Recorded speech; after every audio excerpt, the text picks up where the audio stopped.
talked about my article in the New Statesman, which got me a lot of flack, where I talked about the anti-Semitism that is prevalent in some parts of the Muslim community, which indeed it is. Of course, I didn't say in that piece that it was caused by the religion of Islam. In fact, modern anti-Semitism in the Middle East was imported from, finish the sentence, Christian, Judeo-Christian Europe, where I believe some certainly bad things happened to the Jewish people. In fact, Tom Friedman, Jewish-American columnist in the New York Times, told me in this very chamber last week that he believed, had Muslims been running Europe in the 1940s, 6 million extra Jews would still be alive today. So I'm not going to take lessons in anti-Semitism from someone who's here to defend the Judeo-Christian values of a continent that murdered 6 million Jews. Moving swiftly on. Yes. Absolutely. Well, I'm about to make that point. No, I'm about to make that point. You're right. I agree with you 110%. That is my point. I don't think Europe is evil or bad. I'm a very proud European. I don't want to judge Europe on that basis, but if we're going to play this gutter game where we pull out the Bali bombing and we pull out examples of anti-Semitism in the Islamic community, then of course I'm going to come back and say, well, hold on. I mean, look, let's be very clear. Daniel here was a last-minute replacement for Douglas Murray, who had to pull out. And Douglas and I have a well-documented differences, but to be fair to Douglas, as to be fair to Anne-Marie and to Peter, Atheists see all religions as evil, violent, threatening. What the problem I have with Daniel's speech is that Daniel comes here to run this robust defense of Christianity, forgetting that his fellow Christians, people who said they were acting in the name of Jesus, gave us the Crusades, the Spanish Inquisition, the anti-Jewish pogroms, European colonialism in Africa and Asia, the Lord's Resistance Army in Uganda, not to mention countless arson and bomb attacks on abortion clinics in the United States of America to this very day. I would like a little bit of humility from Daniel first before he begins lecturing other communities and other faiths on violence, terror, and intolerance. But, no thank you. Some water. But I would say this, to address the gentleman's very valid point here, I'm not going to play that game. I don't actually believe that Christianity is a religion of violence and hate because of what the LRA does in Uganda or what Crusaders did to Jews and Muslims in Jerusalem when they took back the city in the 12th or 13th or whatever century it was.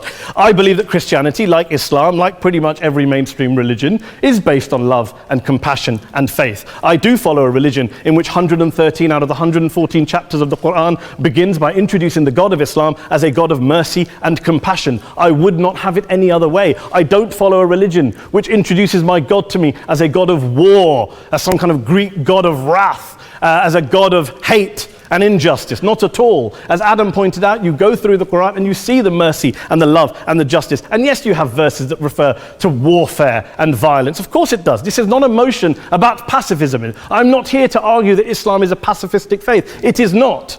Islam allows military action, violence in certain limited contexts. And yes, a minority of Muslims do take it out of that context. But is it religious? We talked about Woolwich. Daniel and Anne-Marie have suggested that it's definitely religion that's behind all of this. Well, actually, what I find so amusing tonight is we're having a debate about Islam. And the opposition tonight have come forward. We have a graduate in law, a graduate in modern history, a graduate in chemistry.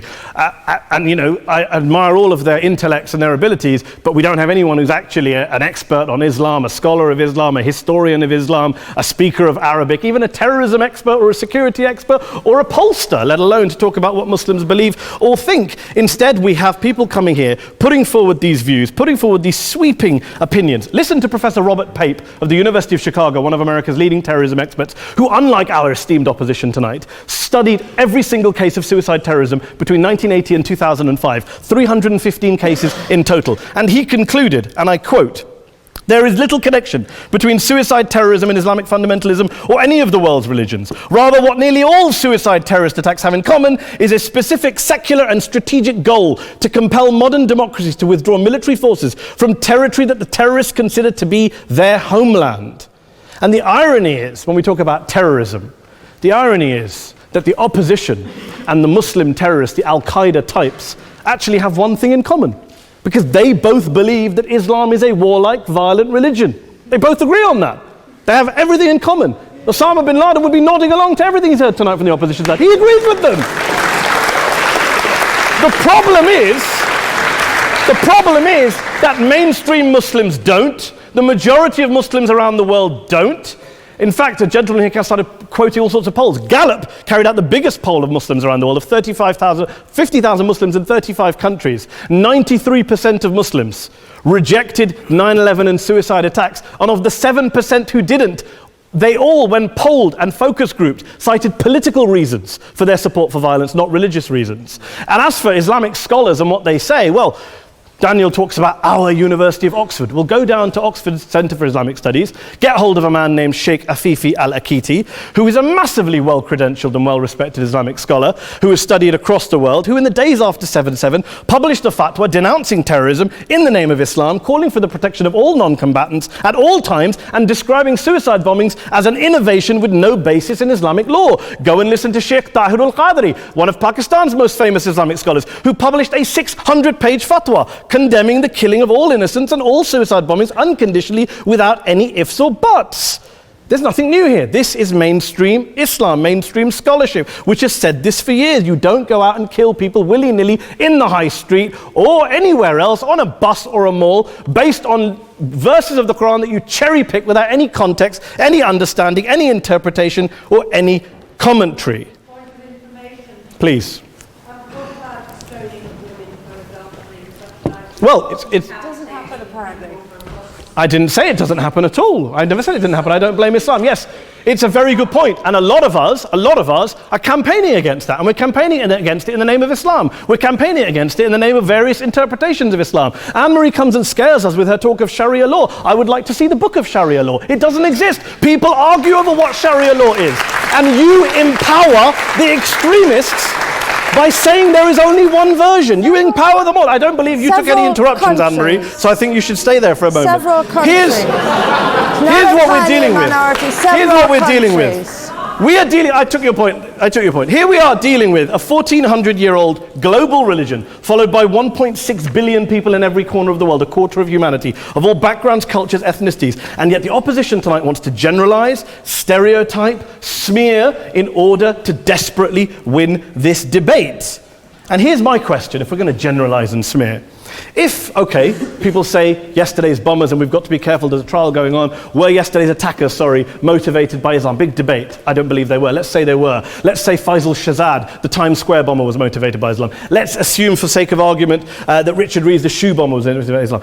If Islam is responsible for these killings, if Islam is what is motivating these people, and Islam is therefore not a religion of peace, a religion of war, then ask yourself this question: why aren't the rest of us doing it?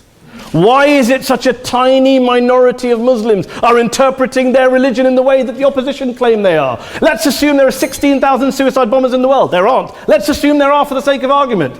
That's 0.001% of the Muslim population globally. What about the other 99.99% of Muslims who the opposition tonight either ignore or smear? The reality is that the rest of us aren't blowing ourselves up tonight. The reality is that the opposition came here tonight not worried about the fact that me and Adam might pull open our jackets and blow ourselves up tonight because we're followers of a warlike warrior religion which wants to take over Europe and Daniel's university. The issue is this. The issue is this. Unless the opposition can tell us tonight, and Peter Atkins is here, one of our great atheist intellectuals, can tell us tonight, can answer this question tonight: why don't the vast majority of Muslims around the world behave as violently and aggressively as a tiny minority of politically motivated extremists? Then they might as well give up and stop pretending they have anything relevant to say about Islam or Muslims as a whole. Ladies and gentlemen, let me just say this to you. Think about what the opposite of this motion is.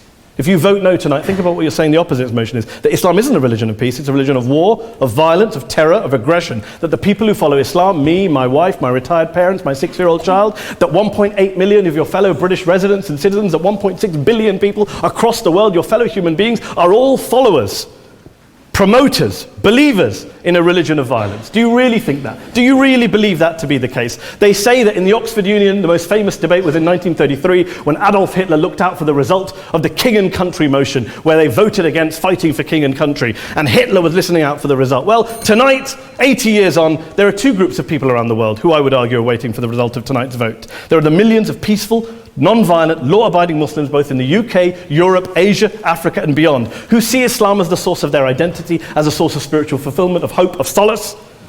And there are the phobes, the haters, the bigots out there who want to push the clash of civilizations, who want to divide all of us into them and us and ours and their.